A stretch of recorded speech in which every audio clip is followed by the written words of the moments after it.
British India 1924 24 जनवरी को बिहार के एक छोटे से गांव में पिटोजिया में नाई समाज में एक बच्चे का जन्म होता है।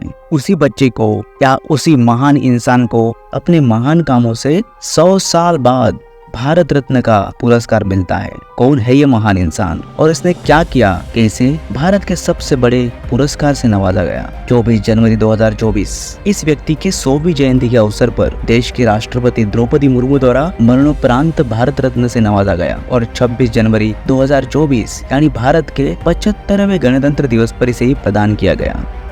एक ऐसी शख्सियत जिन्हें आज के जनरेशन के काफी कम लोग जानते हैं। उन्होंने अपने जीवन काल में एक शिक्षक, एक स्वतंत्र सेनानी, एक अच्छे राजनेता और एक अच्छे सामाजिक कार्यकर्ता ऐसे कई रोल अदा किए। उनका विजन उनके जमाने से काफी आगे था और उनकी उल्लेखनीय कार्य की बदौलत भारतीय राजनीति में उनका नाम बड़े आदर से लिया जाता है। जी हाँ दोस्तों, उस महान व्यक्ति का नाम है कर्पूरी ठाकुर, जिन्हें आगे चलकर जननायक की उपाधि मिली और जिस गांव में उनका जन्म हुआ उसे कर्पूरी गांव कहा जाने लगा। लेकिन उनका ऐसा क्या योगदान था कि उन्हें भारत रत्न ये पुरस्कार दिया गया, जो भारत का सबसे बड़ा नागरिक पुरस्कार है? चलिए जानेंगे आज के इस वीडियो में। महात्मा गांधी और सत्यनारायण सिन्हा से इंस्पायर होकर कर्पूरी ठाकुर अखिल भारतीय छात्र संघ में शामिल हुए।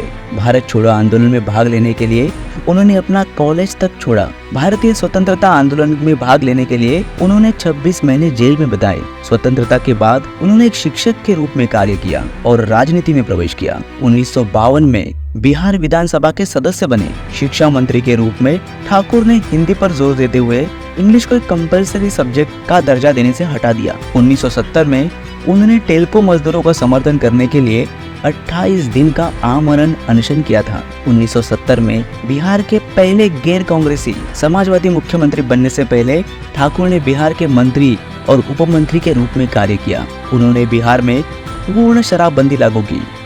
उनके शासनकाल में बिहार के पिछड़े इलाकों में उनके नाम पर कई स्कूल और कॉलेज स्थापित किए गए।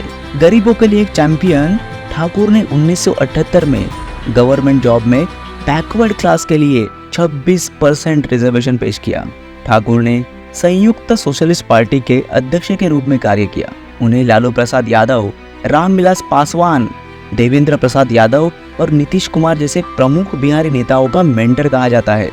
दोस्तों, कर्पूरी ठाकुर के इस महत्वपूर्ण योगदान को अलग अलग तरीकों से याद किया गया है, जैसे कि उनकी याद में 100 रुपए मूल्य का कॉमेमोरेटिव कॉइन लॉन्च किया गया। बिहार सरकार ने मधेपुरा में जननायक कर्पूरी ठाकुर मेडिकल कॉलेज खोला। पोस्ट ऑफिस ने उनकी स्मृति में एक कॉमेमोरेटिव स्टैम्प जारी किया।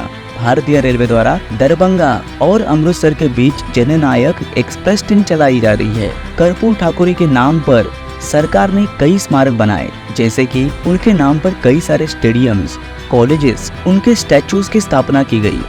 कर्पूरी ठाकुर के विजन और उनकी सिंप्लिसिटी आज भी लोगों को इंस्पायर करती है। ऐसे विजनरी नेताओं की हमारे समाज को बहुत जरूरत है। दोस्तों, आखिर में एक सवाल आता है, कर्पूरी ठाकुर का भारत रत्न के लिए सिलेक्शन क्या भाजपा ने राम मंदिर निर्माण के बाद हिंदुत्व के उत्साह के खिलाफ विपक्ष के प्रयासों का मुकाबला करने के लिए किया है, या ये एक केवल ठाकुर के महत्वपूर्ण योगदान को मान्यता देने के लिए है? आप क्या सोचते हैं इसके बारे में?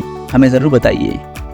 आपको आज का वीडियो कैसा लगा हमें जरूर बताइए, और आपको अधिक जानकारी चाहिए या आपके मन में कोई प्रश्न है तो कमेंट बॉक्स में हमें जरूर बताएं। दोस्तों, हमारा प्रयास यही है कि आपको अलग अलग विषयों पर जानकारी मिलती रहे और आप इससे अपना ज्ञान बढ़ाते रहे।